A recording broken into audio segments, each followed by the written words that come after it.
જે સ્ત્રી આ 15 વસ્તુ બીજાને આપે છે તેનો પતિ કંગાળ થઈ જાય છે।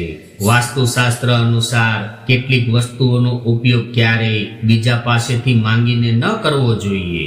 આજે અમે તમને એવી કેટલીક વસ્તુઓ વિશે જણાવીશું જે કોઈની પાસેથી ન લેવી જોઈએ અને ન કોઈને આપવી જોઈએ। એ જાણીએ તે પહેલા આ વિડીયોને લાઈક કરજો અને ચેનલને સબસ્ક્રાઇબ કરજો અને કોમેન્ટ બોક્સમાં જય માં લક્ષ્મી જરૂરથી લખજો। નંબર 1, ઘરેણાં। વાસ્તુશાસ્ત્ર અનુસાર ક્યારેય પોતાની પત્ની, બહેન અથવા માતાના ઘરેણાં કે કપડાં કોઈને ઉધાર ન આપવા જોઈએ। આમ કરવાથી ઘરેણાની સાથે સુખ, સમૃદ્ધિ, ધન અને ઐશ્વર્ય પણ દૂર થાય છે અને ભાગ્ય પર વિપરીત અસર પડે છે। નંબર 2, બૂટ અને ચપ્પલ। ક્યારેય કોઈ બીજાના બૂટ અને ચપ્પલ માંગીને પહેરશો નહીં। એવું માનવામાં આવે છે કે પગમાં શનિ વાસ કરે છે અને તેને ઉછીના લીધા પછી કોઈ બીજાના ચપ્પલ પહેરવાથી શનિનો પ્રકોપ થઈ શકે છે। નંબર 3, સાવરણી। વાસ્તુશાસ્ત્ર અનુસાર સાવરણીમાં દેવી લક્ષ્મીનો વાસ હોય છે। સાવરણી ઘરમાંથી ગરીબી દૂર કરવાની સાથે સાથે સુખ, શાંતિ અને સમૃદ્ધિ પણ લાવે છે। તેથી સાવરણી કોઈને ન આપવી જોઈએ, કારણ કે સાવરણીની સાથે દેવી લક્ષ્મી તે વ્યક્તિના ઘરે ચાલ્યા જશે। નંબર 4, ચોખા। વાસ્તવમાં ગરીબોને ચોખા આપવાનું સારું માનવામાં આવે છે।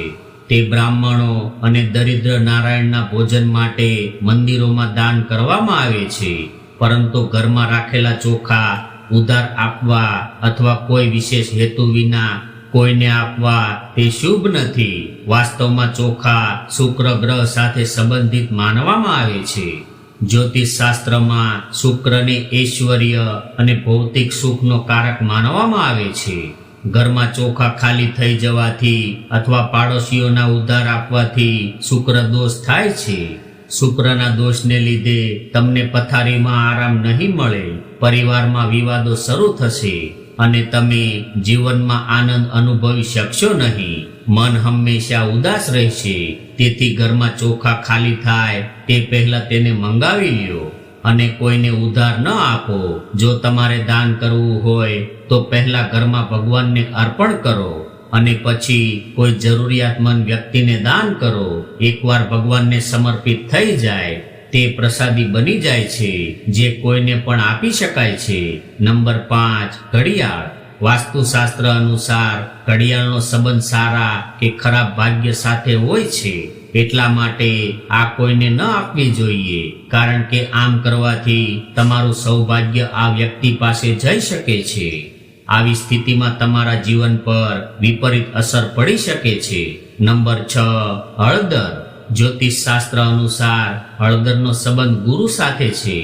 હળદરનું દાન કરવાથી ગુરુનો દોષ લાગે છે। જ્યોતિષ શાસ્ત્રમાં ગુરુને સૌથી શુભ ફળ આપનાર માનવામાં આવે છે। આના દ્વારા વ્યક્તિને ધન, જ્ઞાન, માન અને કીર્તિ મળે છે। જો બૃહસ્પતિ દોષિત હોય તો ઘરમાં ધનની અછત રહે છે અને માન સન્માનમાં ઘટાડો થશે। આવી સ્થિતિમાં રસોડામાં રાખેલી હળદર ક્યારેય કોઈને ઉધાર કે દાનમાં ન આપો। નંબર 7, લગ્નની વસ્તુ। એવું કહેવાય છે કે જ્યારે પણ પરિણીત મહિલાના લગ્ન થાય છે ત્યારે લગ્ન સમયે મહિલાઓ સૌથી પહેલા તેના પતિના હાથમાંથી સિંદૂર લગાવે છે। તેઓએ પોતાનું સિંદૂર ક્યારેય કોઈને ન આપવું જોઈએ, એટલે કે તે જે ડબ્બીમાંથી સિંદૂર લગાવે છે તેમાંથી બીજા કોઈને સિંદૂર લગાવવાની મંજૂરી આપવી જોઈએ નહીં। ભગવાનને સિંદૂર કે નવી ડબ્બી ચડાવવામાં કોઈ વાંધો નથી। આ સિવાય એવું પણ માનવામાં આવે છે કે મહિલાઓએ કોઈની સામે સિંદૂર ન લગાવવું જોઈએ। સ્ત્રીઓએ તેમની કાજલ કોઈની સાથે શેર કરવી જોઈએ નહીં, પછી ભલે તે તમારા પરિવારનો સભ્ય હોય। એવું માનવામાં આવે છે કે આવું કરવાથી પતિનો પ્રેમ ઓછો થવા લાગે છે, બંને વચ્ચે ઝઘડા અને મતભેદની સ્થિતિ સર્જાય છે। સિંદૂરની જેમ બિંદી પણ સ્ત્રીઓનું લગ્નનું પ્રતીક છે। એવું પણ માનવામાં આવે છે કે તેને ક્યારેય કોઈના માથા પરથી હટાવીને કોઈના કપાળ પર શણગારવું જોઈએ નહીં। નંબર 8, સોય। આ નાની વસ્તુ મોટી ધારનું કારણ બની શકે છે. મફતની સોયના ઉપયોગથી જીવનમાં નકારાત્મક વધે છે અને પ્રેમ સંબંધોમાં વિવાદો થાય છે. વૈવાહિક સંબંધોમાં અણબનાવ આવવા ઉપરાંત તે આર્થિક નુકસાન પણ કરી શકે છે. એટલા માટે ક્યારેય ઉધાર લઈને સોયનો ઉપયોગ ન કરો. નંબર 9, મીઠું. પાડોશીઓને મીઠું અને ખાંડની સૌથી વધુ જરૂર હોય છે, પરંતુ રસોડામાં રાખેલું મીઠું કોઈને દાન ન કરવું જોઈએ. રસોડામાં ઉપયોગ માટે રાખવામાં આવેલું મીઠું ન આપવું જોઈએ. તેનું કારણ એ છે કે જ્યોતિષમાં મીઠાને રાહુ સાથે સંબંધિત માનવામાં આવે છે. જો ઘરમાં મીઠું ન હોય તો રાહુની અસર થવા લાગે છે. રાહુના પ્રભાવથી તમારી બુદ્ધિ બગડવા લાગશે. તમારા મનમાં ખોટા વિચારો આવવા લાગશે. જુગાર સટ્ટાબાજના વિચારો તમારા મનમાં આવવા લાગશે. તેથી રાહુને શાંત રાખવા માટે પ્રયત્ન કરો કે ઘરમાં ક્યારેય મીઠું ખાલી ન થાય અને તેને કોઈને ઉધાર ન આપો. નંબર 10, રૂમાલ. વાસ્તુ અનુસાર રૂમાલનો ઉપયોગ ન તો કોઈની પાસે માંગીને અને ન તો કોઈને ભેટ તરીકે આપવો જોઈએ. આનાથી તેમની વચ્ચે મતભેદ વધે છે અને દેહ સંબંધો બગડે છે. એટલા માટે ન તો કોઈની પાસે રૂમાલ માંગો અને ન તો કોઈને તમારો રૂમાલ આપો. નંબર 11, સરસવનું તેલ. શનિના પ્રકોપથી બચવા માટે તમારા ઘરના રસોડામાં સરસવનું તેલ ક્યારેય સમાપ્ત ન થવા દો. ઉપરાંત તેને કોઈ પાડોશીઓને ઉધાર આપશો નહીં. જ્યારે તમે તેને શનિ મંદિરમાં અર્પણ કરવા માંગતા હો અથવા પીપળાના ઝાડ નીચે દીવો પ્રગટાવો ત્યારે તેને ઘરની બહાર લઈ જાઓ. ઘરમાં રાખેલ તેલનું દાન કરવાથી તમે શનિના પ્રકોપનો શિકાર બની શકો છો.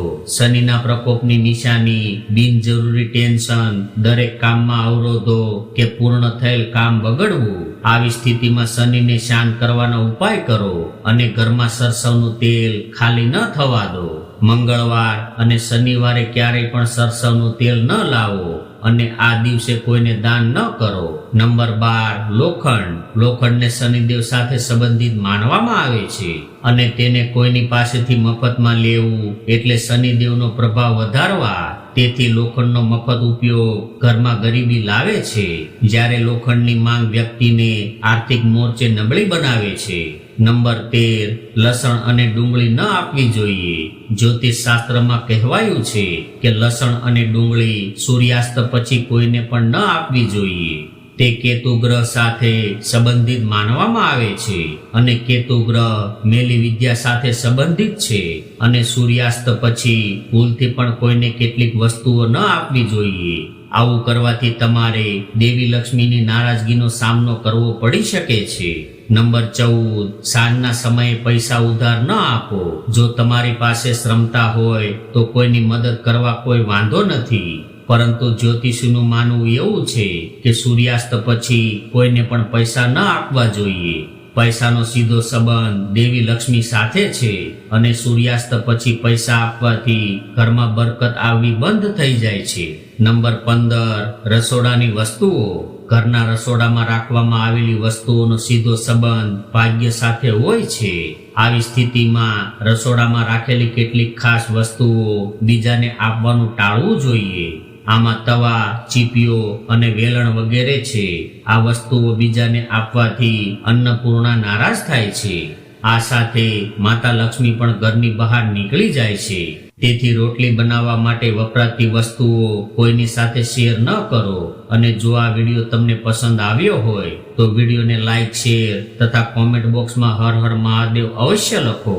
સાથે સાથે ચેનલને સબસ્ક્રાઇબ કરવાનું ભૂલતા નહીં. ફરી મળીશું નવા વિડીયો સાથે. ત્યાં સુધી બધા મિત્રોને જય શ્રી કૃષ્ણ.